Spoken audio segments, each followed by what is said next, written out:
하나님 말씀 창세기 42장 1절로 15절까지 말씀. 그때 야곱이 애굽에 곡식이 있음을 보고 아들들에게 이르되 너희는 어찌하여 서로 바라만 보고 있느냐. 야곱이 또 이르되 내가 들은즉 저 애굽에 곡식이 있다 하니 너희는 그리로 가서 거기서 우리를 위하여 사오라. 그러면 우리가 살고 죽지 아니하리라 하매 요셉의 형 10사람이 애굽에서 곡식을 사려고 내려갔으나 야곱이 요셉의 아우 베냐민은 그 형들과 함께 보내지 아니하였으니 이는 그의 생각에 재난이 그에게 미칠까 두려워함이었더라. 이스라엘 아들들이 양식 사러 간 자 중에 있으니 가나안 땅에 기근이 있음이라. 때에 요셉이 나라의 총리로서 그 땅 모든 백성에게 곡식을 팔더니 요셉의 형들이 와서 그 앞에서 땅에 엎드려 절하매 요셉이 보고 형들인 줄을 아나 모르는 체하고 엄한 소리로 그들에게 말하여 이르되 너희가 어디서 왔느냐? 그들이 이르되 곡물을 사려고 가나안에서 왔나이다. 요셉은 그 형들을 알아보았으나 그들은 요셉을 알아보지 못하더라. 요셉이 그들에게 대하여 꾼 꿈을 생각하고 그들에게 이르되 너희는 정탐꾼들이라. 이 나라의 틈을 엿보고자 왔느니라. 그들이 그에게 이르되 내 주여 아니니이다. 당신의 종들은 곡물을 사러 왔나이다. 우리는 다 한 아버지의 한 사람의 아들들로서 확실한 자들이니 당신의 종들은 정탐꾼이 아니니이다.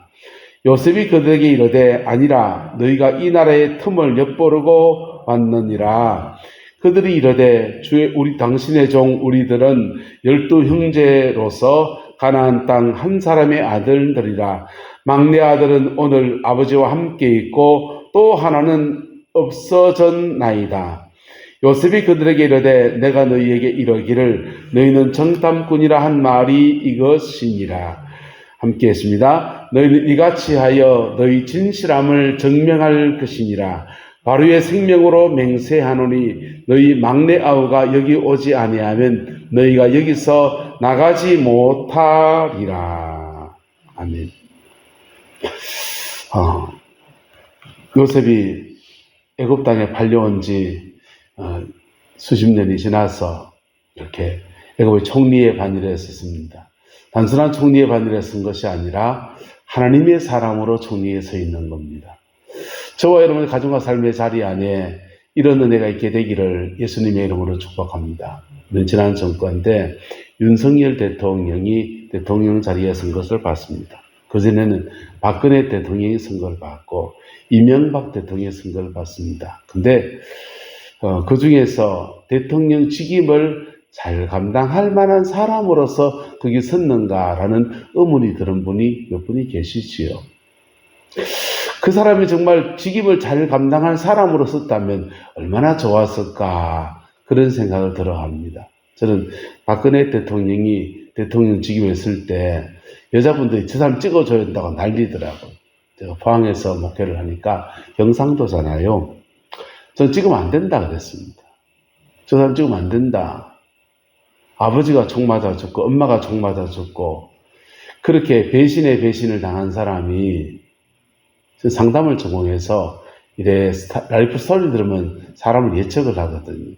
그렇게 상처 많은 사람이 행복한 좋은 남자 만나서 결혼 생활하고 그리고 그 속에서 자기 마음이 다 힐링이 좀 돼야지 저 사람은 지금 치유가 필요한 사람이다. 대통령 되면 큰일 난다. 네, 그랬습니다.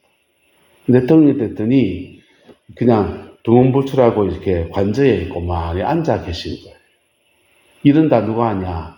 장관들이 다 하는 거고 문고리 3인방이라고 하는 세 사람이 다 하고 그러다 보니까 결정적인 고비에서 골든타임을 놓쳐서 세월호 사건 때 배 속에 있는 그 죽어가는 아이들 건질 수 있는 걸 다 놓쳐버린 겁니다. 세월호 사건 때 애들을 놓쳐서 그렇지 만약에 전쟁이 났으면 그 골든타임 때 어떡하겠어요? 화장 고치느라 못 나간다 이러고 있으면 어떡하겠습니까? 참 머리 아픈 일이죠. 윤석열 대통령도 마찬가지입니다. 그분은 검사로서 이렇게 끝냈으면 한국 사회에서 나름 존경받는 그런 사람일지 몰라요. 그런데 대통령 지명에 올라가서 그 지위를 가지고 있는 권한과 이것을 행사해야 될 때 밤마다 술 퍼먹느라고 아침에 출근을 늦게 하시고, 그리고는 비상대업을 일으켜서 지금 계몽령이다 그런 말씀하시는 분도 계시고 한데, 어쨌든 간에 국민 생활에 큰 혼란을 이렇게 해주고, 그 사람이 감이 되는 사람이 그 자리에 서는 것이 얼마나 중요한가라는 걸 느껴요. 그는 진보나 보수나 조선시대 임금들 봐도 그렇습니다. 그 고비에서 그 사람이 거기 설 수 있을 때 얼마나 위대한 역할을 하는가. 세종대왕 이런 분은 얼마나 존경받습니까?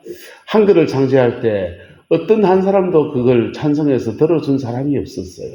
세종대왕이 뽑았는 성상문 이런 박팽년 같은 그 학자들, 성경환의 학자들도 한글 창제에 도와준 사람은 없습니다. 그 세종대왕 혼자 한 겁니다. 한글 만들어놔서 우리 전 세계에서 글 모르는 사람이 가장 적은 민족이 바로 대한민국이잖아요.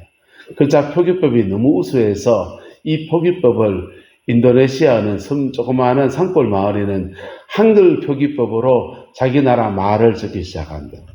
일본에는 요즘 어떤 운동이 있느냐, 일본어 가다카나 히다카나로 글자를 안 쓰고 한글로 일본어 쓰듯이 쓴다는 거예요. 아리와또 고자이마스, 아리와또 고자이마스 이렇게 쓴다는 거예요.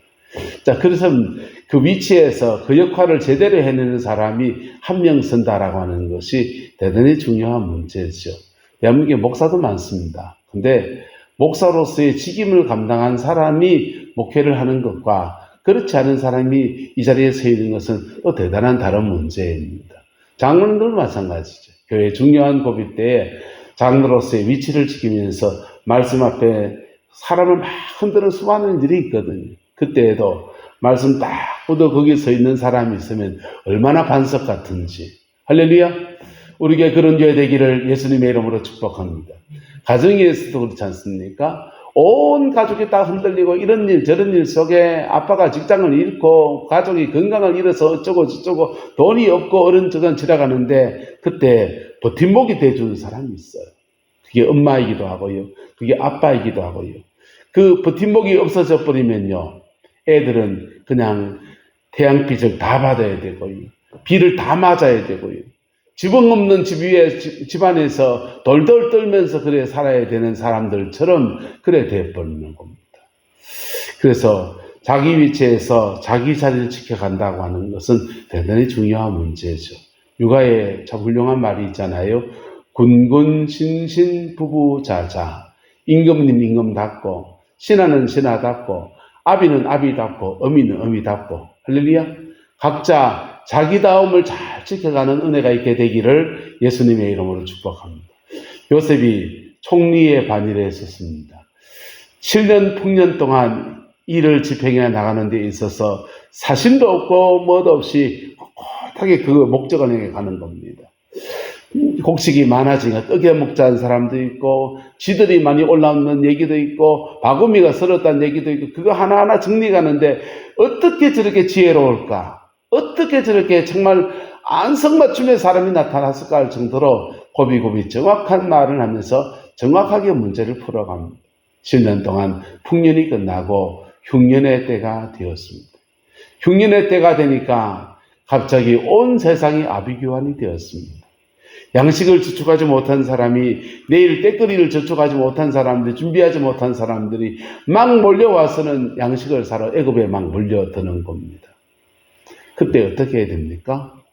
갑질해야 됩니까? 네, 갑질해야 됩니까? 6.25 전쟁이 났을 때 피난민들이 이북에서 밀려 내려가서 저 부산까지 내려갑니다. 부산까지 내려가는데 전 세계가 놀란 것이 하나 있어요. 부산 좀 나가면 바다예요. 더 이상 갈 데가 없어요. 그 부산 바닥에 부산이란 말은 산자가 붙으면 산이 많다는 겁니다. 울산 뭐가 많다는 겁니까? 산이 많다는 겁니다. 마산 뭐가 많습니까? 산이 많. 마산 분들은 마산 이러죠. 마산 산이 많다는 겁니다. 부산 산이 많은 동네. 산이 많고 땅은 적고 나머지는 전부 다 바다니까 그 피난민들이 산 위에다가 그냥 하구방을 짓고 살기 시작합니다. 그 사람들이 국제시장 만들어서 아득 살아가서 그렇게 생업을 꾸려가는데 전 세계가 놀란 것이 있어요. 그 좁은 부산 바다가 사람들이 발디딤 없이 살아가는데 이북에서 내려온 사람들을 연고도 없이 내려온 사람들을 교회가 또 마을에서 이래저래 삼시세끼라도 못해도 하루 한 끼라도 나눠 먹어가면서 그렇게 긍휼을 베풀고 그래 함께 살더라는 겁니다. 이 대한민국에 저러겠죠. 위기를 만났을 때 품어내는 능력. 지금 전 세계가 지금 어떻습니까? 우크라이나 전쟁이 나고요. 중동 땅에 전쟁이 나고요. 예. 그런 속에 아비규환으로 사실은 가고 있습니다. 저 전쟁 끝날 것 같으면 어떨 것 같습니까? 끝날 것 같으니까 사우디가 이란을 쳤습니다. 아랍에미레이트가 이란을 쳤습니다. 중동은 왜 저럽니까? 미군이 빠져나가면 그 다음 사우디가 이란이 기세 등등의 중동의 패권을 쥐고서 사우디와 아랍에미레이트 같은 나라들을 위협할 것 같으니까 이제 사우디가 치고 앉았어요. 여러분 자칫하면서 3차 대전 갑니다. 3차 대전 갑니다. 전쟁만 그렇습니까? 전 세계는 미국 달러화 기반에 있어서 있습니다. 달러화 기반은 처음에는 금하고 맞바꿔준다 해서 시작됐어요. 좀 전에 금하고 못 바꿔주겠다는 그때 사우디가 나섰습니다. 사우디는 왕정국가예요. 왕정국가. 왕정국가가 제일 두려워하는 것은 쿠데타입니다. 군부가 쿠데타를 일으키면 왕정이 무너질 수 있어요. 그래서 사우디는 군사력을 가지지 않고 미군에게 국방을 의지하고 대신 석유를 결제할 때 달러로만 결제하자라고 약속을 했습니다. 전 세계가 석유 살려면 뭘로 사야 됩니까? 달러를 가지고 있어야 됩니다. 달러를 가지고 있는 것은 석유를 살 수 있는 이 시드머니를 가지고 있는 겁니다. 그래서 우리나라도 어떻게 하든지 무슨 문제가 있을 때마다 뭐 가져야 됩니까? 달러를 가져야 됩니다. 달러를 못 가져서 우리가 IMF 때 굉장한 고통을 겪었습니다. 달러를 가지지 못하기 때문에 엄청난 고통을 겪었어요. 그래서 외환 보유고라는 것으로 돈을 가지고 있습니다. 미국 돈을 가지고 있습니다. 근데 달러 패권이 지금 무너지고 있습니다. 중동에서 미군이 발을 빼고 그리고 석유와 달러로만 결제 아니하고 중국도 안 하고 결제하고 가상화폐로 결제하는 그런 시대가 됐습니다. 전 세계가 앞으로 경제가 아비규환이 될 겁니다. 경제 새로운 질서가 형성될 때까지 세계 경제 질서가 우왕좌왕 난리가 날 겁니다. 그럴 때 굶주림에 시달린 사람들은 전쟁도 불사할 수 있습니다. 북한 리스크는 우리는 안고 있어요. 자, 지금 애굽 땅에 기근이 닥쳤는데 애굽만이 아니라 애굽 주변의 근동의 모든 나라들이 기근에 잡혔습니다. 기근의 때에 요셉은 하나님의 사람입니다. 누구의 사람? 하나님의 사람입니다. 애굽은 요셉 보유국입니다. 그 자리에 그 산 사람 있음으로 말미암아 애굽 땅의 모든 기근을 해결할 수 있는 위대한 지도자가 있는 겁니다. 그 지도자가 마음 안에 따뜻한 하나님의 마음이 있고 행정이 밝아서 일을 차근차근 진행하지만은 그 안에서 주님의 마음이 발동할 때마다 긍휼을 베풀어 주는 사람입니다. 그 사람 앞에 지금 누가 왔습니까? 네. 자기의 12형제 총 나머지 요셉을까지 12이니까 하나 빼면 11명 중에서 10명이서 양식을 사러 왔습니다. 양식을 사러 왔는데 요셉을 수종들은 종들이 보기에 요셉의 행사가 평소와 다릅니다. 전에는 누가 양식을 사러 오면은 아이고 얼마나 어려운겨. 그러면서 세대밥 줘야 될 거 좀 반 좀 더 줘라. 세대밥 반씩 챙겨주고, 그래서 가는 길에 여비라도 하라고 밥술이라도 떠먹여 보내고, 인적 있게 그래 하던 요셉이 갑자기 굉장히 경직되어집니다. 굉장히 엄격해집니다. 그리고는 하는 말이 이런 말들을 하는 것입니다.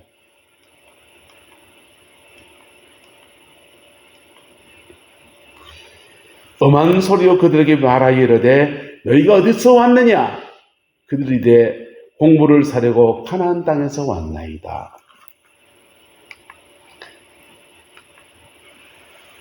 너희는 정탐꾼이라. 이 나라에 틈을 보러 왔구나. 하고 지금 굉장히 당혹스러운 질문을 던집니다. 이영만리 타양의 열형제 입장에서는요, 갑자기 돈 주고 곡식을 사려고 가나안 땅에서 있는 소중한 것, 유황이라든지 황금이라든지 어디 나가서 돈으로 바로 바꿀 수 있는 물품들을 들고서 애굽 땅까지 왔는데 졸지에 하는 말이 너희는 정탐꾼이라! 지금 그러고 있는 겁니다. 여기서 자기를 보호해 줄 수 있는 아무런 백그라운드가 없습니다. 10명이 몽창 다 지금 정탐꾼으로 지금 오인을 받고 있는데 덜덜덜덜덜덜 떨립니다. 마음이 콕 내려앉습니다. 요셉 주변에 있는 종들이 보기에는 우리 총리는 왜 이러시지? 안 하던 행동을 하신다. 이런 분이었나? 저번에 인기가 저것밖에 안 됐나? 라고 하는 그 오해와 이해와 의심의 눈초리들이 터져 나옵니다. 요셉은 그런 중에 형들에게 말합니다. 너희는 정탐꾼이라 이 나라에 틈을 엿보러 왔도다. 추상 같은 얘기입니다. 그리고는 그들은 변명합니다. 우리가 아닙니다. 공물을 살려고 묻고 살려고 왔습니다. 자신의 신분을 차근차근 밝히는데 한 사람의 아들로서 확실한 자들이 당신의 종들은 정탐꾼이 아닙니다. 정탐꾼으로 몰리면 간첩이란 말이에요. 간첩이 어떻게 됩니까? 스파이, 죽여야지. 이 나라에 틈을 보러 왔도다. 졸지에 양식 사러 왔다가 정탐꾼 되고 죽음의 위기를 지금 이 사람들이 지나갑니다. 여기서 왜 이럽니까? 여기서 왜 이럽니까? 여기서 왜 이럽니까? 유튜브를 많이, 쇼츠를 많이 보시니까 많은 경우를 보셨을 텐데, 여기서 왜 이럽니까? 복수하려고요? 형들을 테스트해 보려고요? 아닙니다. 요셉의 목적은 딱 하나입니다. 베냐민입니다.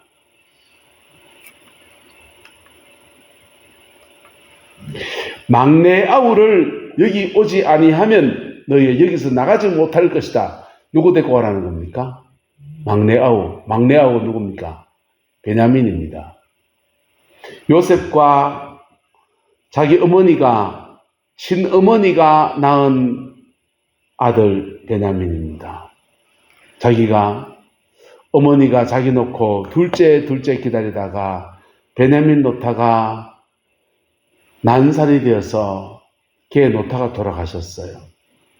엄마 사랑도 못 받고 자라서 그놈 데리고 가는데 가족이라고 하는 게 형들이 득식이 한 게 나머지 11형제가 참 무시무시합니다. 여기서 어떻게 살아남아야 될지, 내 자리에 있을지, 아버지 재산 한 몫을 받아낼지 참 답답한 여정을 요셉이 지나갔습니다. 그것 때문에 기도하다가 그것 때문에 은혜를 입고 그것 때문에 꿈을 꿨는데 그 꿈 꿨다고 괜히 말자모해가 설사촌에 두성공공 무교죄로 애굽에 팔려와가지고 긴 세월 고생했습니다. 자기가 없는 동안에 나까지 팔아치운 형들이 동생은 어떻게 했을까? 걱정이 산산이에요. 그래서 형들과 다시 볼 마음은 없고, 하지만 나는 누구의 사람이다? 한번 따라합시다. 우리는 하나님의 사람입니다. 우리는 하나님의 사람이, 나는 하나님의 사람이니 당신을 복수하지 않겠습니다. 예수님이 나를 용서하셔서 엄청난 용서를 내가 받았지만은, 그러나 당신과 함께 살 마음은 없습니다. 살아야 됩니까? 네, 가까운 사람도 같이 안 사는데, 부모 자식도, 여러분, 최권사님, 자제분들이 아버님 편하게 계시겠습니다. 서울로 올라오세요 하면 가실랍니까? 여기 있을랍니까? 그렇게 보고 싶은 자기 자식들도 오락해도 안 가는데, 예? 근데 내 죽이려고 한 사람하고 말로 같이 삽니까? 같이 살 마음 없어. 하지만 양식 줄 마음은 있다 없다? 양식 줄 마음은, 양식을 줄 마음이 있고, 내가 총리백으로 해줄 수 있는 건 해줄 수 있는데, 하지만 같이 살 마음 없고, 일도 없고, 누구만 데리고 와야 되겠다? 베냐민은 내가 챙겨야 되겠다. 그게 요셉의 솔직한 심정이에요. 그래서 오해의 구덩텅이에서 정탐꾼이라고 10명을 딱 올무에 걸었다가 마지막엔 한 명만 감옥에 가두고 나머지는 급하게 양식 들고 가서 먹으라 그럽니다. 그리고는 다음에 또 올 때 누구 데리고 와라? 반드시 베냐민 데리고 와라. 그렇게 요셉의 전략적인 방책이 있지요.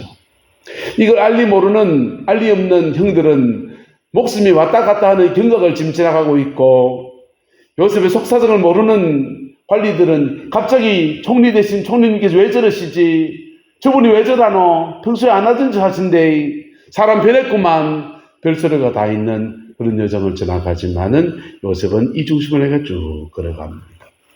여러분, 인생의 어려움을 지나갈 때, 사람들에게 배신의 칼을 맞았을 때, 내 발등 찍은 사람들을 지나갈 때 우리는 이런 과정을 지나간다고 생각합니다. 첫 번째는 원한입니다. 네. 사람이 원한을 품을 수 있습니까? 없습니까? 예수 믿는 사람은 품을 수 있습니까? 없습니까? 있죠. 예수 믿는 사람 똥 안 삽니까? 예수 믿는 사람 밥 안 먹습니까? 예수 믿는 사람은 감정이 없습니까? 예수 믿는 사람도 자신의 마음속에 억울함이 채이고 분노가 쌓였을 때 원한에 사무칠 수 있어요. 원한에 사무치면 어떤 현상이 나느냐? 원한에 사무치면 몸속에 자율신경계가 있어요. 망가져요. 자율신경계가 망가집니다. 원한에 사무친 사람들은 자율신경이 망가져요. 암에 걸린 사람들을 역학조사를 해보면 연세 드셔서 노화에서 암에 걸린 분들은 예외, 젊은 날 갑자기 암에 걸린 사람들은 대부분의 경우에 6개월 내에 대단히 충격적인 일을 겪은 분들. 남편이 바람을 폈는데 막 그냥 원한에 확 사무친 그때, 이런 것들입니다.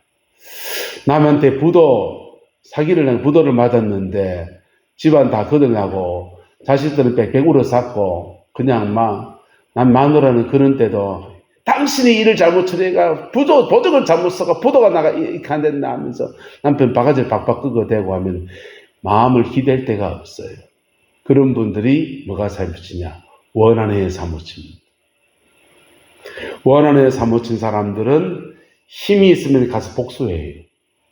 근데 복수할 수 없다라고 자기를 억압한 사람들은 속에 숨은 분노가 쌓여요. 뭐가 쌓인다고요? 그 숨은 분노. 차라리 확 터져버리는 게 나을지 모르겠어요. 그 숨은 분노가 몸속의 자율신경계를 망가뜨려 버려요. 그래서 중병이 옵니다. 많은 경우에. 중병이 와요. 그걸 극복해 가는 과정이 필요한데, 한번 따라합시다. 잘 해소합시다. 인생사 살면서 발등에 도끼 자국 한 번 없는 사람이 누가 있습니까? 이명희가 맞지? 예? 그 발등 찍은 인간이 갑자기 가족일 때도 있고, 친척일 때도 있고, 부모님일 때고, 시어머니일 때도 있고, 별 사람이 다 있잖아요. 오늘 천사복지센터에 가서 할매들한테 노래 부르다가 내가 한마디 두겠습니다. 연세가 드실수록 딸한테 잘하이세 그랬어요. 그랬더니 왜요? 이러더라고. 할매는. 왜기는요? 나이가 드실수록 여자분들은 누가 있어야 된다? 딸이 있어야 되잖아요. 딸이 있어야 되는데 딸하고 척져보세요. 딸한테 척지면 전화할 때가 있다 없다? 없어집니다. 딸한테 척지는 이유가 대부분이 뭡니까? 돈 문제입니다. 돈 문제입니다.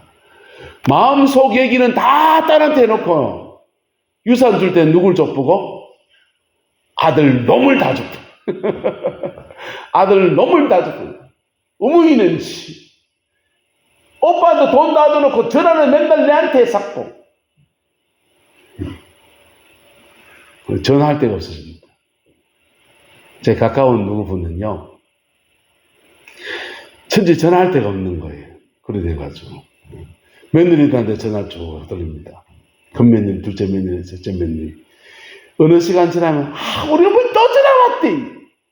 네가 받아라. 너가 어머니 네가 챙기라. 남자한테 뭔 얘기합니까? 아들놈한테. 자 있나? 예. 밥 먹나? 예. 하는 일 접었던 너 개안심도. 그래 어머니 뭐 먹고 싶은 거 있는겨? 맨날 며칠 언제 갈겨? 오지 마라! 기름값 많이 든다. 끝. 우리 어머니가 저한테 전화하는 방법입니다. 며느리한테 전화하면, 우리 마누라한테 전화하면, 이 사모라고, 미추알, 고주알, 이런 얘기, 저런 얘기, 내 설교 들었던 무슨 얘기부터 온갖 얘기를 다 하는데, 집사람이 한 시간 정도 기가 멍멍해지. 내가 당신 좀 받아라.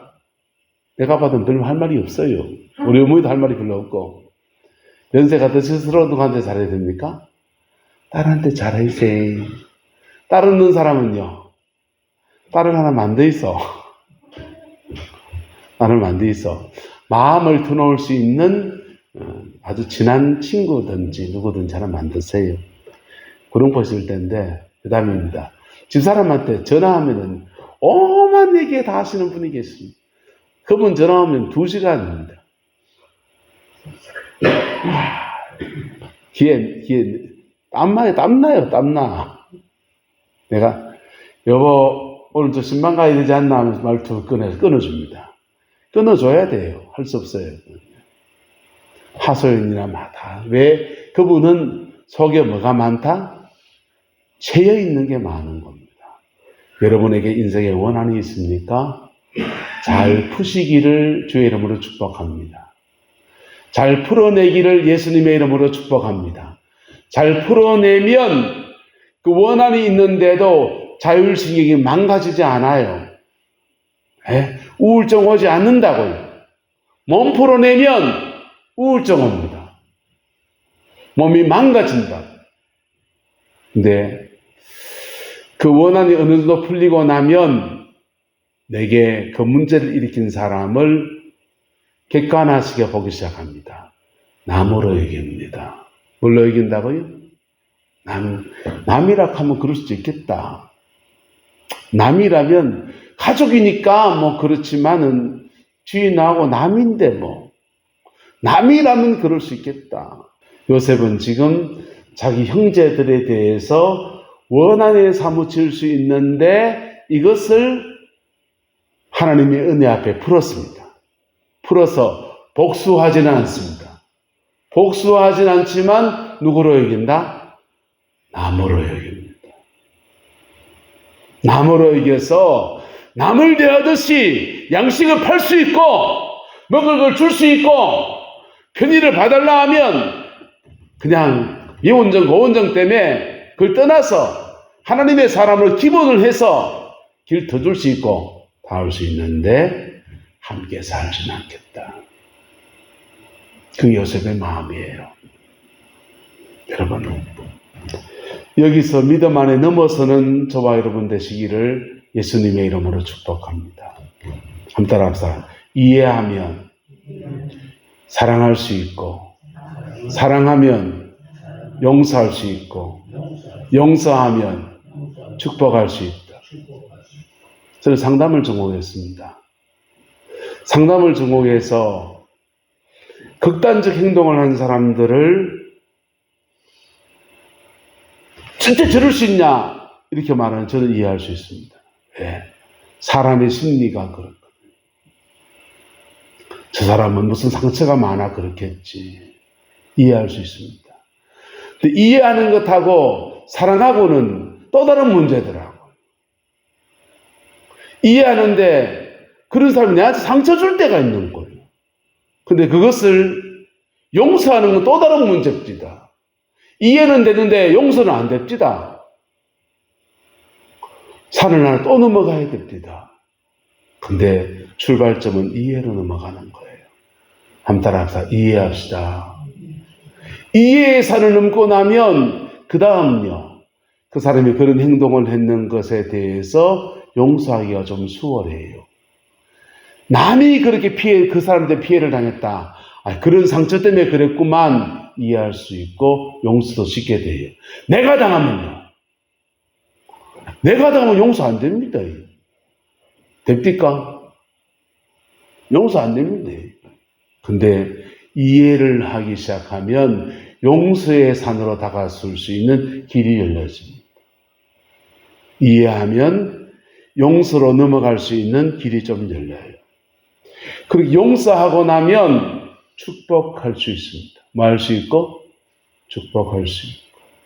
그렇게 몇 개의 산을 넘어가면 사람과의 관계가 회복되어지는 거예요. 회복되어지면 어떤 역사가 나타나느냐? 시편 133편 말합니다.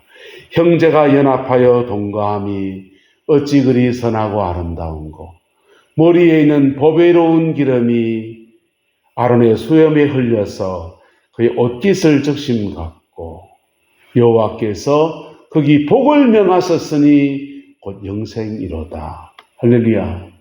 이게 용서가 극복이 된 가정과 삶의 자리 안에 주어지는 하나님의 축복입니다. 교회도 그렇습니다. 교회도 서로 다 달라요. 서로 다 연약함을 안고 있고요. 서로 다 죄성도 가지고 있습니다.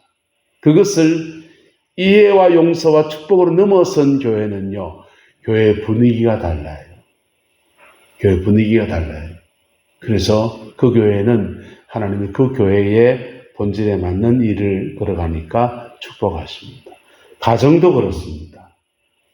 이해하고 용서하고 축복하는 가정에는 하나님이 자녀손들에게 엄청난 복을 주십니다. 할렐루야. 그 은혜가 저와 여러분과 함께하게 되기를 예수님의 이름으로 축복합니다. 요셉은 형제들을 나무로 여깁니다. 나무로 여기는 것들이 고비고비 넘어서서 마지막 끌어안고 용서하고 축복하고 그들을 섬기고 그러면서 함께 더불어 세워지는 놀라운 은혜의 자리로 나가게 되었습니다. 우리 그 여정을 5분주부터 해서 말씀을 통해서 차근차근 풀어나갈 거예요. 여러분, 용서의 여정을 함께, 요셉의 용서의 여정을 함께 가면서 여러분의 마음속에 있는 엉거리진 것들과 용서하지 못하는 것들이 피 묻은 십자가의 능력 안에서 풀어지고 끊어져서 땅에서 풀어는 자, 하늘에서 푸는 것들을 보는 은혜가 있게 되기를 예수님의 이름으로 축복합니다. 안 풀면 어떻게 됩니까? 안 풀면 우리의 자율성이 망가진다니까. 우리 자율성이 망가져서 잠 못 자요. 아파요. 병들어요. 저주가 찾아와요. 난 죄 안 짓는데 마음속에 원한을 가지고서 잘 되나 보자 하면서 그 원수를 자꾸 묵상하는 거예요. 그럴 때 엮여가지고요. 왜 가지고? 죄송합니다. 욕하면 죄진 놈은 죄진 대로 당하라 하세요. 죄진 놈도 엮여가지고 같이 도매고 얽혀가지고 뭐 있습니까? 용서 안 하면 그래야 됩니다. 용서하지 않으면 죄진 놈하고 얽혀가지고 도매로 묶여서 같이 간다니까. 용서하면요. 용서하면 자유가 옵니다. 그 놀라운 자유가 저와 여러분의 가정과 삶에 함께하게 되기를 예수 이름으로 축복합니다. 기도하겠습니다. 좋으신 아버지 하나님, 주님의 은혜와 사랑을 감사합니다. 요셉의 용서의 여정을 우리가 걸어가고 있습니다. 요셉도 용서하기 어려운 여정들을 한 걸음 한 걸음 걸어가면서 복수하지 아니하고 분리되어 살고자 하는 마음 그렇게 가지고 나가는 것을 봅니다. 우리 안에 미움도 아픔도 눈물도 다 십자가 밑에 묻어버리고 남은 인생 복으로 살게 하시고 우리 가정과 삶의 자리 안에는 하나님이 주는 풍성함과 인물이 일어나는 놀라운 축복의 역사와 교회에는 부흥의 역사가 이루어질 수 있도록 은총을 더하여 주옵소서. 여호와께서 온전한 은혜와 사랑으로 함께해 주시기를 원합니다. 예수님의 이름으로 축복하며 기도드리옵나이다. 아멘.